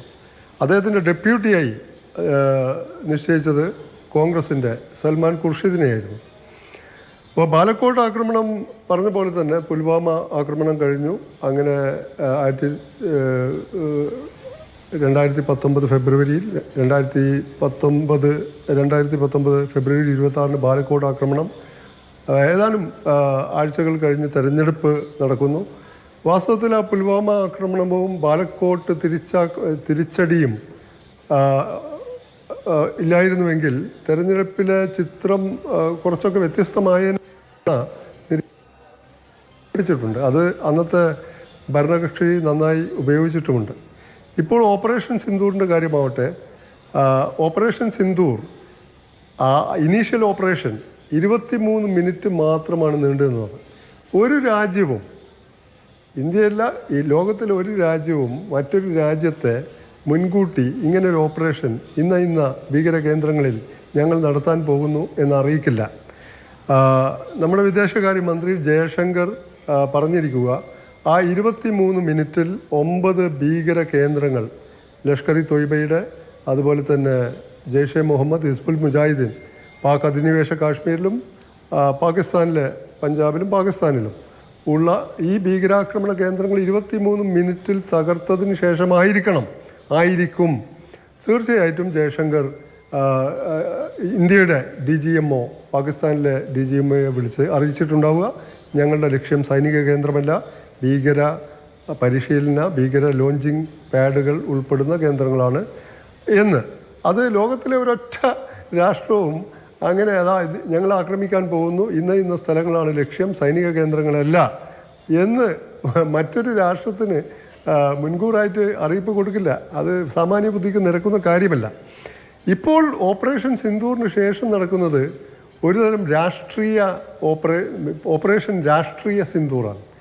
കക്ഷി രാഷ്ട്രീയ സിന്ദൂർ എന്ന് വേണമെങ്കിൽ പറയാം. അത് കോൺഗ്രസ് ആവട്ടെ BJP ആവട്ടെ, രണ്ട് കൂട്ടരും കളിക്കുന്നത് ഓപ്പറേഷൻ സിന്ദൂറാനന്തരമുള്ള ഒരു രാഷ്ട്രീയ സിന്ദൂറാണ്. അത് അത്ര അഭിലഷണീയമായ കാര്യമാണ് എന്ന് എനിക്ക് തോന്നുന്നില്ല. നമ്മൾ വാസ്തവത്തിൽ ചർച്ച ചെയ്യേണ്ടത്, നാളെ ഇപ്പോൾ 7 ഡെലിഗേഷനാണ് ഏതാണ്ട് ഒരു 3 ഡസൻ രാജ്യങ്ങളിലേക്കായി പുറപ്പെടുന്നത്. ഒരു ഡെലിഗേഷൻ്റെ തലവൻ തരൂരാണ്, ശശി തരൂരാണ്. അദ്ദേഹം പോകുന്നത് അമേരിക്ക ഉൾപ്പെടെയുള്ള രാജ്യങ്ങളിലേക്കാണ്. ജോൺ ബ്രിട്ടാസ് ഒരു ഡെലിഗേഷനിൽ അംഗമാണ്. അങ്ങനെ പ്രതിപക്ഷ കക്ഷികളെയൊക്കെ ഉൾപ്പെടുത്തിയിട്ടുള്ള ഡെലിഗേഷനാണ്. അപ്പോൾ നമ്മൾ വാസ്തവത്തിൽ ചർച്ച ചെയ്യേണ്ട ഒരു വളരെ ഗൗരവപൂർണമായൊരു ചോദ്യമുണ്ട്. എന്തിനാണ് ഓപ്പറേഷൻ സിന്ദൂറിന് ശേഷം നമ്മൾ ഇങ്ങനെ ഏറ്റവും പ്രധാനപ്പെട്ട രാജ്യങ്ങളിലേക്ക് 33 രാജ്യങ്ങളിലേക്ക് 7 ഡെലിഗേഷനെ, അത് ഉവൈസി ഉൾപ്പെടെയുള്ള പ്രതിപക്ഷ നേതാക്കൾ ഉൾപ്പെടുന്ന ഡെലിഗേഷൻ അയക്കുന്നത്? അതിൻ്റെ പ്രധാന കാരണമായി എനിക്ക് തോന്നുന്നത്, ഓപ്പറേഷൻ സിന്ദൂർ പഹൽഗാം ആക്രമണത്തെ ലോകത്തിലെ ഏതാണ്ട് ഒട്ടുമിക്ക രാഷ്ട്രങ്ങളും ശക്തമായ ഭാഷയിൽ അപലപിച്ചു. പക്ഷേ ഓപ്പറേഷൻ സിന്ദൂർ, അതായത് ഓപ്പറേഷൻ സിന്ദൂറിന് ന്യായമായി ഇന്ത്യ നിരത്തിയ ചില വളരെ പ്രധാനപ്പെട്ട കാരണങ്ങളുണ്ട്. ഇത് പാകിസ്ഥാൻ സ്പോൺസേഡ് ടെററിസമാണ്, പാകിസ്ഥാൻ്റെ പിന്തുണയുള്ള തീവ്രവാദികളാണ്, പാകിസ്ഥാൻ്റെ പിന്തുണയോടെ നടക്കുന്ന ഭീകരവാദ പ്രവർത്തനമാണ്. അതിന് പക്ഷേ ലോകരാഷ്ട്രങ്ങളുടെ പിന്തുണ കിട്ടിയില്ല, ഇന്ത്യയുടെ അയൽ രാജ്യങ്ങളുടെ പിന്തുണ കിട്ടിയില്ല, ഗ്ലോബൽ സൗത്തിൻ്റെ പിന്തുണ കിട്ടിയില്ല. എന്ന് വെച്ചാൽ അമേരിക്കയുടെ, റഷ്യ പോലും നിസ്സംഗത പാലിച്ചു. അവരൊന്നും പഹൽഗാം ആക്രമണത്തെ അപലപിച്ചപ്പോൾ തന്നെ ഈ ആക്രമണത്തിന് പിന്നിൽ പ്രവർത്തിച്ച ശക്തികളെക്കുറിച്ചോ, ഇപ്പോൾ റെസിസ്റ്റൻറ്റ് ഫ്രണ്ട് അതിനെക്കുറിച്ചോ, അല്ലെങ്കിൽ അത് റെസിസ്റ്റൻറ്റ് ഫ്രണ്ട് എന്ന 2019 രൂപീകൃതമായ ഈ ഭീകരവാദ സംഘടന ലഷ്കർ ഇ തൈബയുടെ അനുബന്ധ വിഭാഗമാണെന്നോ, പാകിസ്ഥാനാണ് ഇതിന് പിന്നിൽ പ്രവർത്തിക്കുന്നതെന്നോ എന്നൊന്നും ഒരു ഇസ്രായേൽ ഒഴികെയുള്ള, അതുപോലെ തന്നെ അഫ്ഗാനിസ്ഥാൻ വളരെ വിരോധാഭാസകരമായി തോന്നാം, ഇന്ത്യക്ക് പിന്തുണ പ്രഖ്യാപിച്ചു. ഈ 1-2 രാജ്യങ്ങൾ ഒഴികെ റഷ്യ, അമേരിക്കയൊക്കെ ഇന്ത്യയും പാകിസ്ഥാനും, ട്രംപ് എന്താ പറഞ്ഞാൽ, ഇന്ത്യയും പാകിസ്ഥാനും ഞങ്ങൾ സുഹൃത്തുക്കളാണ്, 1000 കൊല്ലമായിട്ടുള്ള യുദ്ധമാണ്, ഇത് ചർച്ചയിലൂടെ പരിഹരിക്കണം. പിന്നെ ഈ വെടിനിർത്തൽ കരാറിന് പോലും ക്രെഡിറ്റ് അവകാശപ്പെട്ട് രംഗത്ത് വന്നു, അതിലേക്ക് ഞാൻ കടക്കുന്നില്ല. മറ്റുള്ള യൂറോപ്യൻ യൂണിയൻ തീർത്തും ഈ ഓപ്പറേഷൻ സിന്ദൂറിൻ്റെ കാര്യത്തിൽ സംയമനം പാലിക്കൂ, ചർച്ചയിലൂടെ പരിഹരിക്കൂ എന്നാണ് പറഞ്ഞത്. പാകിസ്ഥാൻ പിന്തുണയുള്ള ഭീകരവാദ പ്രവർത്തനമാണ് എന്ന് അസന്നിഗ്ധ ഭാഷയിൽ ഒരു രാജ്യവും, ഈ പറഞ്ഞ 1-2 രാജ്യങ്ങൾ ഒഴികെ ഒരു രാജ്യവും അർത്ഥശങ്കക്കിടയില്ലാതെ പറഞ്ഞില്ല. അതുകൊണ്ട് ഈ 94-ൽ വാജ്പേയിയെ നേതാവായി തിരഞ്ഞെടുത്തു. കാശ്മീർ പ്രശ്നത്തിൽ ഇന്ത്യയുടെ ഭാഗം വിശദീകരിക്കാൻ അയച്ചതുപോലെ ഇപ്പോൾ അയക്കുന്നതിൻ്റെ കാരണം, ഇന്ത്യയുടെ ഭാഗം എന്ന് പറഞ്ഞാൽ പാകിസ്ഥാൻ്റെ പിന്തുണയോടെയുള്ള ഭീകരവാദ പ്രവർത്തനം തുടങ്ങിയിട്ട് ഇന്നലെയുമല്ല, കുറേ നാളുകളായി ഇതിന് പിന്നിൽ പാകിസ്ഥാനി ഡീപ്പ് സ്റ്റേറ്റ് ആണ് എന്നുള്ളതാണ്. മറ്റൊരു കാര്യമുള്ളത്, ഇന്ത്യൻ നേതൃത്വം മനസ്സിലാക്കിയിരിക്കുന്നൊരു കാര്യം, 2001 സെപ്റ്റംബർ 11 ഒരു ഭീകരവാദത്തിനെതിരെയുള്ള ആഗോള യുദ്ധം പ്രഖ്യാപിക്കപ്പെട്ടിരുന്നു. അന്നൊരു സമവായമുണ്ടായിരുന്നു. ഏത് തരത്തിലുള്ള ഭീകരവാദവും ഏത് രാഷ്ട്രത്തിനെതിരെ ആണെങ്കിലും അതിനെതിരെ സീറോ ടോളറൻസ് എന്നുള്ള ഒരു സമവായം ലോകത്ത് രൂപപ്പെട്ടിരുന്നു. ലോകത്തെ അമേരിക്ക രൂപപ്പെടുത്തിയിരുന്നു. പക്ഷേ ആ 2001 സെപ്റ്റംബർ 11 ആ സമവായം ഒലിച്ചു പോയിരിക്കുന്നു, ബാഷ്പീകരിച്ചു പോയിരിക്കുന്നു. ഇപ്പോൾ എന്താണെന്ന് വെച്ചാൽ നോക്കൂ, കഴിഞ്ഞ ആഴ്ച അമേരിക്കൻ പ്രസിഡന്റ് റിയാദിൽ വെച്ച് സൗദിയുടെ ഭരണാധികാരിയായ മുഹമ്മദ് ബിൻ സൽമാനോടൊപ്പം 30 മിനിറ്റ് കൂടിക്കാഴ്ച നടത്തിയത് സിറിയൻ ഇടക്കാല പ്രസിഡന്റായ അഹമ്മദ് അൽ ഷാറ സിറിയൻ അൽ-ഖയ്ദയുടെ മുൻ നേതാവായിരുന്നു. 2024 ഡിസംബർ വരെ അമേരിക്ക $10 മില്യൺ തലക്ക് വിലയിട്ട മുൻ ഭീകരവാദിയായിരുന്നു. അതുമാത്രമല്ല, ഇപ്പോൾ അമേരിക്കയുടെ വൈറ്റ് ഹൗസിൻ്റെ റിലീജിയസ് അഡ്വൈസറി പാനലിൽ ഉൾപ്പെടുത്തിയിരിക്കുന്ന ഒരു വ്യക്തി ലഷ്കർ-ഇ-തയ്ബയുടെ അസോസിയേറ്റും വെർജീനിയ ജിഹാദ് നെറ്റ്വർക്കിൽ അംഗവുമായിരുന്ന ഇസ്മായിൽ റോയർ എന്ന വ്യക്തിയാണ്. അദ്ദേഹം ജയിലിലായിരുന്നു, ശിക്ഷിക്കപ്പെട്ടിരുന്നു. ജയിലിൽ നിന്ന് പുറത്തിറങ്ങിയത് 2023 ജനുവരിയിലാണ്. ആ ജയിലിൽ നിന്ന് പുറത്തിറങ്ങിയ ഉടനെയുള്ള അദ്ദേഹത്തിൻ്റെ പ്രസ്താവന എന്തായിരുന്നു? ലഷ്കർ-ഇ-തയ്ബ നല്ല ആൾക്കാരാണ്. The folks of Lashkar e Taiba are good. ലഷ്കർ-ഇ-തയ്ബയുടെ ആൾക്കാരൊക്കെ നല്ലവരാണ്. എന്നാൽ അങ്ങനെയുള്ള ഒരു സന്ദർഭത്തിൽ തീരെ ഇഷ്ടമല്ല. അങ്ങനത്തെ ഒരാളെയാണ് പ്രസക്തി ഉണ്ടാവും. തീർച്ചയായിട്ടും അവർക്ക് ആ ഒരു ലക്ഷ്യം നിറവേറ്റാൻ കഴിയുമെന്ന് നമുക്ക് വിചാരിക്കാം. ഡോക്ടർ ഗോപകുമാർ, ഇപ്പോൾ ഇന്ത്യയിൽ നിന്നുള്ള വിവിധ പാർട്ടികൾ, ഇപ്പോൾ DMKയിൽ നിന്ന് കനിമൊഴി, കരുണാനിധിയുടെ മകൾ കനിമൊഴി, അതുപോലെ ശരത് പവാറിന്റെ മകൾ സുപ്രിയ സൂലെ ഒരു കമ്മിറ്റിയെ നയിക്കുന്നു. ജോൺ ബ്രിട്ടാസ് ഉണ്ട്, ET മുഹമ്മദ് ബഷീർ ഉണ്ട്, സസുദ്ദീൻ ഒവൈസി ഉണ്ട്, കോൺഗ്രസിന്റെ ആനന്ദ് ശർമ്മയും അതുപോലെ തന്നെ ശശി തരൂരുമുണ്ട്. അങ്ങനെ നമ്മുടെ രാഷ്ട്രീയ പരിച്ഛേദം എന്ന് പറയാവുന്ന ഇന്ത്യയെ പൂർണ്ണമായും പ്രതിനിധീകരിക്കുന്ന ഇൻക്ലൂസീവ് ആയിട്ടുള്ള ഒരു പാനലാണ് ലോകരാഷ്ട്രങ്ങളുടെ മുമ്പിൽ ഭീകരവാദത്തിന്റെ കെടുതികൾ വിശദീകരിക്കാനും ഇന്ത്യയുടെ പൊസിഷൻ എന്താണെന്ന് വ്യക്തമാക്കാനും പോകുന്നത്. അത് ശരിക്കും ഫലം ചെയ്യാൻ സാധ്യതയുള്ള ഒരു നല്ല മൂവാണ്. പക്ഷെ അപ്പോഴും രാജ്യത്ത് ഇത്രയധികം രാഷ്ട്രീയ മുതലെടുപ്പ് നടക്കുന്നത് ഇന്ത്യയെക്കുറിച്ചുള്ള ഒരു പ്രതിച്ഛായയെ ബാധിക്കുമെന്ന് തോന്നുന്നുണ്ടോ? ഇപ്പോൾ തന്നെ പോസ്റ്ററുകൾ ഇറങ്ങുന്നു. മധ്യപ്രദേശിലെ ഉപമുഖ്യമന്ത്രി പറയുന്നു സൈന്യം നരേന്ദ്രമോദിയുടെ കാൽക്കീഴിലാണ് എന്ന്. മോഡിയുടെ ഫോട്ടോ വെച്ച് റെയിൽവേ ടിക്കറ്റ് വരെ അടിക്കുന്നു, സിന്ദൂർ ഓപ്പറേഷൻ എന്ന് പറഞ്ഞ്. ഈ തരത്തിൽ കഴിഞ്ഞില്ല, ഒരു ടെമ്പററി സീസ് ഫയർ ഉണ്ടായിട്ടുള്ളൂ. അപ്പോഴേക്കും രാഷ്ട്രീയമായി 10 വോട്ട് ആർക്കാണ് കൂടുതൽ കിട്ടുക എന്നുള്ള നിലയിലേക്ക് പോകുന്നത് എന്ത് പിക്ചറായിരിക്കും നൽകുക? ഞാൻ ആദ്യമായിട്ട് പറയട്ടെ, AM ഷിനാസ് പറഞ്ഞ എല്ലാ കാര്യങ്ങളോടും പൂർണ്ണമായിട്ട് യോജിക്കുകയാണ്. കാരണം കലുഷിതമായ അന്താരാഷ്ട്ര സാഹചര്യത്തിൽ എല്ലാ രാജ്യങ്ങളും അവരവരുടെ ദേശീയ താല്പര്യങ്ങൾക്ക് വേണ്ടി പ്രവർത്തിക്കും. അതിന് ഒറ്റക്കെട്ടായി നിന്ന് സമവായം സൃഷ്ടിക്കുകയാണ് വേണ്ടത്. നമ്മുടെ ഇവിടുത്തെ സാഹചര്യത്തിൽ പാർലമെൻ്ററി ജനാധിപത്യമാണ് എന്ന് പറയുമ്പോഴും ഇവിടെ 2 എക്സ്ട്രീംസ് ഉണ്ട്. ഒന്ന്, പാർലമെൻ്ററി ജനാധിപത്യം ആകുമ്പോൾ അതിൻ്റെ തലപ്പത്ത് വന്നിരിക്കുന്ന പ്രധാനമന്ത്രിയും ഭരിക്കുന്ന ഗവൺമെൻറ്റും അതിനൊരു പ്രാധാന്യം എപ്പോഴുമുണ്ട്. അത് പഴയ കാലത്ത് ഇന്ദിരാഗാന്ധി പ്രധാനമന്ത്രിയായിരുന്ന ബംഗ്ലാദേശ് വിമോചന സമയത്തും ഒക്കെ നമ്മളത് കണ്ടതാണ്. അതേപോലെ മറുവശത്ത് താഴേക്കിടയിലുള്ള ഏറ്റവും മൈക്രോ ലെവലിലുള്ള രാഷ്ട്രീയക്കാരന് വേണമെങ്കിലും, ഞാൻ പ്രത്യേകിച്ച് ആരെയും ഉദ്ദേശിച്ചല്ല, ഏറ്റവും ചെറിയ പ്രാദേശിക പാർട്ടിയുടെ ഉപപ്രാദേശിക പാർട്ടിയുടെ നേതാവിന് വേണമെങ്കിലും ഭരണത്തെ വിമർശിക്കാനുള്ള സ്വാതന്ത്ര്യം ജനാധിപത്യത്തിൽ കൊടുത്തിട്ടുണ്ട്. വാസ്തവത്തിൽ ഇന്നത്തെ ലോകത്ത് ഈ കമ്മ്യൂണിക്കേഷൻ റവല്യൂഷൻ വന്നു, ഒരു വലിയൊരു വൈജ്ഞാനിക വിപ്ലവം നടന്നു. അതുകൊണ്ട് ഒരു രാജ്യത്ത് നടക്കുന്ന കാര്യങ്ങൾ മറ്റു രാജ്യത്തിൽ എത്തിക്കാൻ വലിയ താമസമൊന്നും വേണ്ട. പക്ഷെ പലപ്പോഴും എന്ത് പറ്റുന്നു, ഈ മീഡിയയുടെ സിൻഡിക്കേറ്റുകൾ ഉള്ളത് കൊണ്ട് പലതരത്തിലുള്ള വാർത്തകൾ വന്ന ആൾക്കാരെ കൺഫ്യൂസ് ചെയ്യും. സോഷ്യൽ മീഡിയ വന്നപ്പോൾ അത് കൂടുതൽ അപകടകരമായി പോയില്ലേ എന്ന് പോലും തോന്നുന്നുണ്ട്. നമ്മൾ വളരെ കാലം ഡിപ്ലോമസി നയതന്ത്രവും എല്ലാം കൊണ്ട് നടന്ന്, പഴയ കാലത്താണ് ഞാൻ പറയുന്നത്, ശീതസമരകാലത്ത് പോലും നമ്മൾ നന്നായിട്ട് പ്രവർത്തിച്ചിട്ടും എന്തുകൊണ്ട് അമേരിക്ക പാകിസ്ഥാൻ്റെ കൂടെ പോയി? മുഷറഫും പഴയൊരു വീഡിയോയിൽ പറഞ്ഞില്ലേ, we were doing the dirty business for America.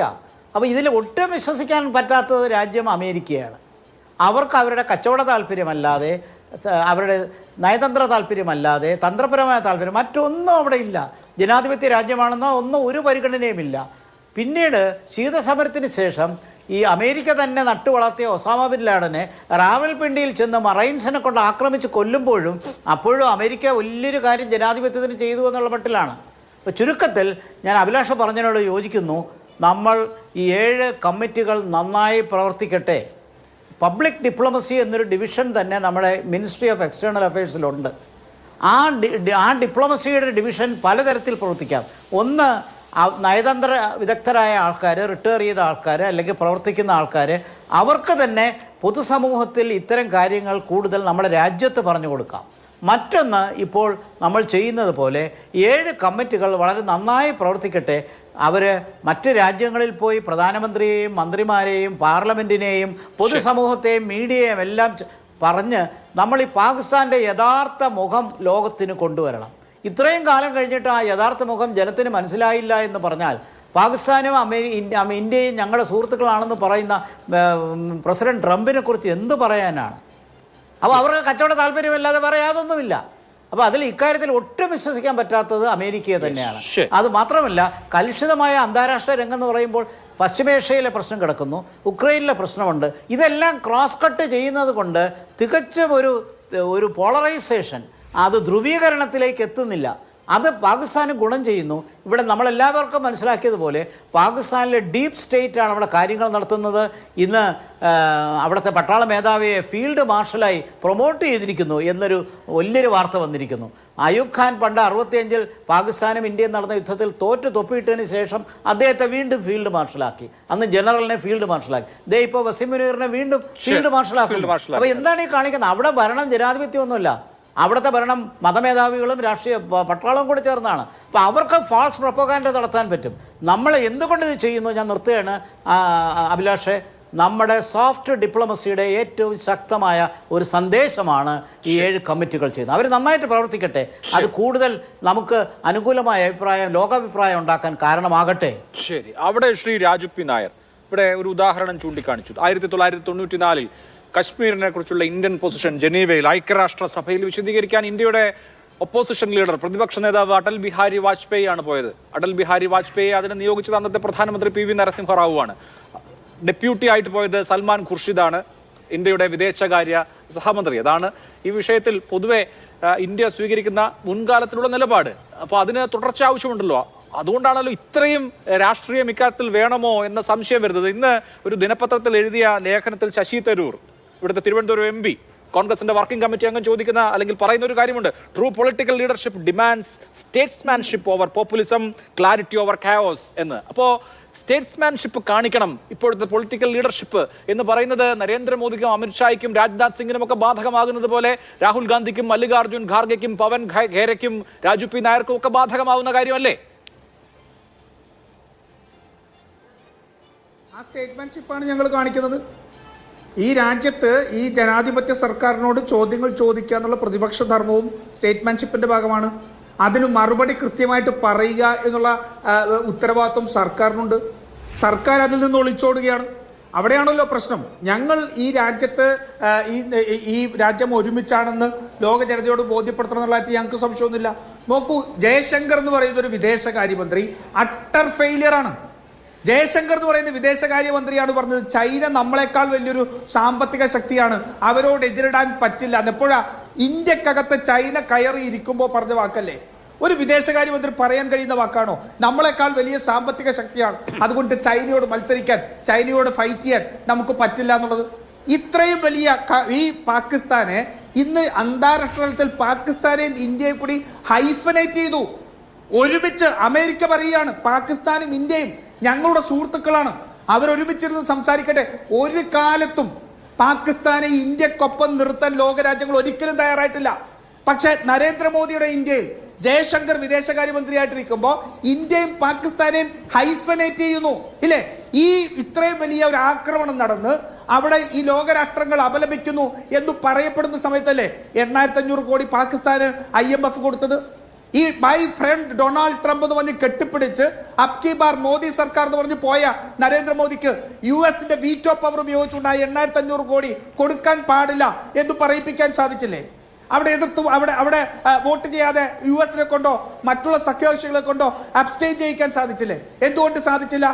ചൈനയുടെ സാമ്പത്തികവും അല്ലെങ്കിൽ ഇതിനുമെതിരെ അപ്രമാദിത്വത്തിനെതിരെ ഇന്ത്യയും US-ഉം ഓസ്ട്രേലിയയും ജപ്പാനും കൂടി ചേർന്ന് ക്വാഡ് എന്ന് പറഞ്ഞൊരു സഖ്യം ഉണ്ടാക്കിയിട്ടുണ്ട്. 4 രാജ്യങ്ങളേ ഉള്ളൂ, നമ്മുടെ സുഹൃത്ത് രാജ്യങ്ങളാണ്. ഈ 4 രാജ്യങ്ങൾ ചേർന്ന് ക്വാഡ് എന്ന് പറഞ്ഞ സഖ്യം ഉണ്ടാക്കി ആയിരക്കണക്കിന് കോടി രൂപ, ലക്ഷക്കണക്കിന് കോടി രൂപ അതിനുവേണ്ടി ചെലവാക്കിയിട്ടുണ്ട്. ഈ ഇത്രയും വലിയൊരു ആക്രമണം നടന്നപ്പോൾ ഈ 4 രാഷ്ട്രങ്ങൾ കൂടി നിന്നുകൊണ്ട് ചൈന പാകിസ്ഥാനെ സഹായിക്കുന്ന കൃത്യമായി ബോധ്യമുള്ള സമയത്ത് ആ ചൈനയുടെ സുപ്രമസിക്ക് അല്ലെങ്കിൽ ഈ പാകിസ്ഥാന്റെ തീവ്ര ഭീകരവാദത്തിനെതിരെ ഈ ക്വാഡ് ഒരു സ്റ്റേറ്റ്മെന്റ് ഇറക്കാൻ സാധിച്ചോ?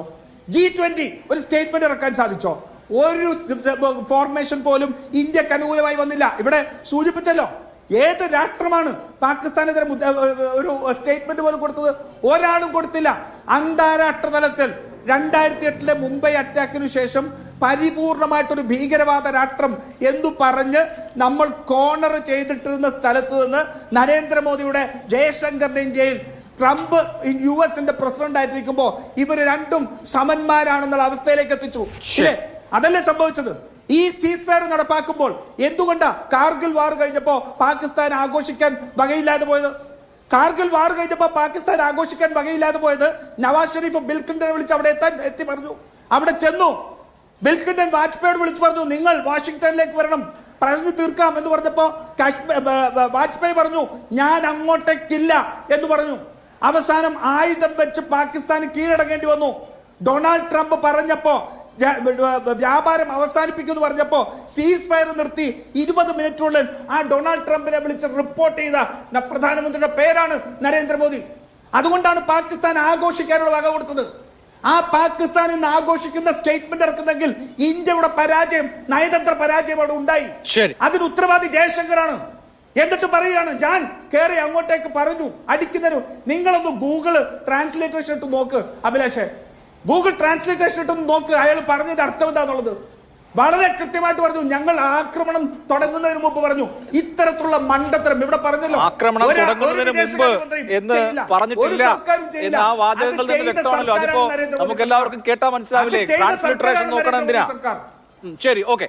ഇവിടെ ശ്രീ ശ്യാംരാജ് ഇവിടെ പറഞ്ഞ കോൺഗ്രസ് ട്രാൻസ്ലിട്രേഷനിലേക്ക് അങ്ങക്ക് കേട്ടിട്ട് മനസ്സിലാവുന്നില്ലല്ലോ, നിങ്ങൾക്ക് കേട്ടിട്ട് മനസ്സിലാവുന്നില്ലല്ലോ, അതല്ലേ പ്രശ്നം. അത് സാധാരണ നിലയ്ക്ക് പ്രത്യേകിച്ച് മുൻവിധി ഒന്നും ഇല്ലാതെ കേൾക്കുന്ന ആർക്കും മനസ്സിലാവും. വളരെ പ്ലെയിൻ അല്ലേ, ചെറിയ ചെറിയ സെന്റൻസ് ആണ്. അതിപ്പോ നമ്മൾ പ്ലേ ചെയ്തല്ലോ, വേണം ഒന്നുകൂടെ പ്ലേ ചെയ്യാം.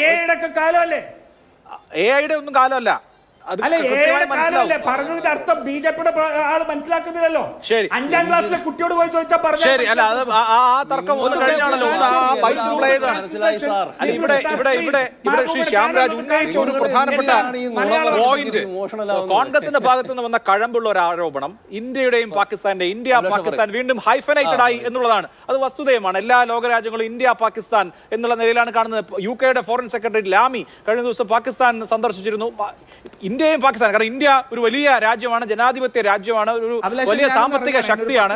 അപ്പൊ ആ നിലയിൽ ഇന്ത്യയെ പ്രത്യേകമായി കാണുകയും പാകിസ്ഥാനെ ആ നിലയിൽ കാണാതിരിക്കുകയും ഇന്ത്യ പാകിസ്ഥാൻ ദ്വന്ദ്വം എന്നുള്ള നിലയിലായിരുന്നില്ല കഴിഞ്ഞ കുറച്ച് നാളുകളായി കണ്ടുകൊണ്ടിരുന്നത്. ഡീഹൈഫനേറ്റഡ് ആയിരുന്നത് വീണ്ടും ഹൈഫനേറ്റ് ചെയ്യുന്ന വിധത്തിൽ ഒരു നയതന്ത്ര പരാജയം സംഭവിച്ചു എന്നുള്ളതാണ് ആരോപണം. അതിനുള്ള മറുപടി? ഒരു നയതന്ത്ര പരാജയം സംഭവിച്ചിട്ടില്ല എൻ്റെ അഭിലാഷ്. ആ നയതന്ത്രത്തിന് വേണ്ടിയിട്ടാണ് ഇപ്പം തന്നെ നമ്മുടെ രാജ്യം കാണുന്ന ഏറ്റവും വലിയൊരു യാത്രയിലേക്ക് പോയിക്കൊണ്ടിരിക്കുന്നത്. നോക്കൂ, 32 രാജ്യങ്ങളിലേക്ക് നമ്മുടെ MP-മാരെ പറഞ്ഞു വിടുകയാണ്. ഈ ഓപ്പറേഷൻ സിന്ദൂർ കഴിഞ്ഞിട്ടൊന്നുമില്ല. ഈ ഉറിയിലെ ആക്രമണത്തിന് തിരിച്ച് സർജിക്കൽ സ്ട്രൈക്ക് നടത്താൻ അറിയാവുന്ന മോഡിയാണെങ്കിൽ, പഹൽഗാമിന് ശേഷം പാകിസ്ഥാനിലെ മുഴുവൻ തീവ്രവാദ കേന്ദ്രങ്ങൾ അടിച്ചു തകർക്കാൻ പറ്റുന്ന മോഡിയാണെങ്കിൽ ഇതിനകത്ത് നയതന്ത്ര ബന്ധങ്ങളും കൊണ്ടുവരാൻ വേണ്ടിയിട്ട് സാധിക്കുവാനൊന്നും ഒരു സംശയം വേണ്ട. എനിക്ക് ചില ചരിത്രത്തിലേക്കും കൂടെ പോകേണ്ടതായിട്ടുണ്ട്. ഒന്ന് ഞാൻ ചോദിക്കട്ടെ, എന്തിനാണ് ഈ കോൺഗ്രസ്സുകാർ ഇത് ആദ്യമായിട്ടൊന്നുമില്ല, ഞാൻ ഈ കഴിഞ്ഞ 1-2 ആഴ്ചയായിട്ട് വന്നിരിക്കുന്ന ചർച്ചകളിൽ മുഴുവൻ ഈ കോൺഗ്രസിന്റെ വക്താക്കൾ വന്നിട്ട് വെറുതെ ബഹളം ഉണ്ടാക്കാണ്. എനിക്ക് തോന്നുന്നു ഇവർക്കൊന്നും പറയാനില്ലാത്ത കാരണമാണ്. എന്തായാലും ഈ ഇവിടെ വന്നിരിക്കുന്ന കോൺഗ്രസ് വക്താവിന് ഇംഗ്ലീഷ് അറിയാൻ വയ്യാത്തതുകൊണ്ടാണ് എന്ന് ഞാൻ വിചാരിക്കുന്നില്ല. എനിക്ക് തോന്നുന്നു മറ്റൊന്നും പറയാനില്ലാത്തതുകൊണ്ടായിരിക്കും. ഈ ചർച്ചയിൽ ഇരുന്ന ഗോപകുമാർ സാറും ഷിനാസ് സാറും അടക്കമുള്ള എല്ലാവർക്കും എസ് ജയശങ്കർ എന്താ പറഞ്ഞത് മനസ്സിലായി, വിദേശകാര്യ മന്ത്രാലയത്തിന് എന്താ പറഞ്ഞത് മനസ്സിലായി, എന്തിന് ഇവരുടെ നേതാവായിട്ടുള്ള ശശി തരൂരിന് മനസ്സിലായിന്ന്. ഇത് മനസ്സിലാകാത്ത ഞാൻ മനസ്സിലാക്കിയെടുത്തോളം 2-3 പേരുള്ളൂ. ഒന്ന് രാഹുൽ ഗാന്ധി, ഒന്ന് പവൻ ഖേര. ഇനി അവരുമായിട്ട് കമ്പയർ ചെയ്യാൻ വേണ്ടി പറ്റുമോയെന്ന് എനിക്കറിയില്ല. ഇപ്പം നമ്മളൊപ്പം ചർച്ച ചെയ്യുന്ന കോൺഗ്രസിന്റെ വക്താവ് അഭിലാഷ്, ഇവിടെ ഈ വിഷയം, കാശ്മീർ വിഷയം യൂണിലോട്ട് കൊണ്ടുപോയത് ആരാണ്? ജവഹർലാൽ നെഹ്റു ആണ്. ഈ വലിയ ഫ്രണ്ടിന്റെ കാര്യമൊക്കെ പറയുന്നുണ്ടല്ലോ, കാശ്മീരിന്റെ ഒരു ഭാഗം അക്സായ് ചീൻ എന്ന് പറയുന്ന ഒരു ഭാഗം നമുക്ക് നഷ്ടപ്പെട്ടത് എങ്ങനെയാണ്? ഇന്ത്യ ചീന ഫ്രണ്ട് എന്നും പറഞ്ഞോട്ട് വിദേശ രാജ്യത്ത് ശ്രീലങ്കയിൽ പോയ നെഹ്റു പോയ സമയത്ത് ചൈന വന്ന് എടുത്തോണ്ട് പോയതാണ്. ഈ പാകിസ്ഥാൻ വിഷയം ഞാൻ പറഞ്ഞു, ചരിത്രം പറയണം. അവസാന സമയമാണ്. ഷേം ഷിനാസ്, ഇന്ത്യ പാകിസ്ഥാൻ വീണ്ടും ഹൈഫനേറ്റഡ് ആയോ? ലാമി അവിടെ ഉണ്ടായിരുന്ന കാര്യം പറഞ്ഞു. മാർക്കോ റൂബിയോ ജയശങ്കറിനെ വിളിക്കുന്നതിന് മുമ്പ് അവിടെ അസീം മുനീറിനാണ് വിളിക്കുന്നത്. ആർമി തലവനെ നേരിട്ട് വിളിക്കുകയാണ്. അങ്ങനെ ഫീൽഡ് മാർഷൽ ആയിരിക്കുന്നു. ഇന്ത്യയും പാകിസ്ഥാനെയും ഒരേപോലെയാണോ ലോകം ഇപ്പോൾ കാണുന്നത്? ഇന്ത്യയും പാകിസ്ഥാനെയും ലോകം ഒരേപോലെയല്ല കാണുന്നത്. അത് ഈ ഒരു സംഘർഷം വരുമ്പോൾ പാകിസ്ഥാൻ ഇന്ത്യ എന്നുള്ള ഒരു സമവാക്യം ഉണ്ടാവുന്നു എന്നല്ലാതെ ഇപ്പോൾ ഇന്ത്യയുടെ GDP എന്ന് പറയുന്ന പാകിസ്ഥാൻ്റെ 11 ഇരട്ടിയാണ് സൈനിക ശക്തിയിലും. ഇപ്പോൾ ഓപ്പറേഷൻ സിന്ദൂർ തന്നെ കാണിച്ചു തന്നത് ഇന്ത്യയുടെ മിലിറ്ററി സുപ്പീരിയോറിറ്റി ശരിക്കും. കാരണം 10-ാം തീയതി പാകിസ്ഥാൻ്റെ DGMO ഇങ്ങോട്ട് വിളിക്കുകയായിരുന്നു. 3:30 അവർ തമ്മിൽ ചർച്ച നടന്നെങ്കിലും അതിനു മുമ്പേ വിളിക്കാൻ ശ്രമിച്ച് പിന്നെ ഇവിടുത്തെ ഇന്ത്യയുടെ DGMO മറ്റൊരു യോഗത്തിലായിരുന്നു. കാരണം പാകിസ്ഥാൻ്റെ വളരെ തന്ത്രപ്രധാനമായിട്ടാണ് നൂർഖാൻ, സർവദ അവിടെയൊക്കെ ഇന്ത്യൻ മിസൈലുകൾ പതിച്ചു. അപ്പോൾ അത് പാകിസ്ഥാനെ സംബന്ധിച്ചിടത്തോളം ഞെട്ടിക്കുന്ന ചില ആക്രമണങ്ങളാണ് നടന്നത്. 2 ഭാഗത്തും ഡാമേജ് ഉണ്ടായിട്ടുണ്ട് എന്ന് ഇന്ത്യയുടെ വക്താക്കളും പറഞ്ഞിട്ടുണ്ട്. അത് യുദ്ധമുണ്ടാകുമ്പോൾ ഉണ്ടാവും.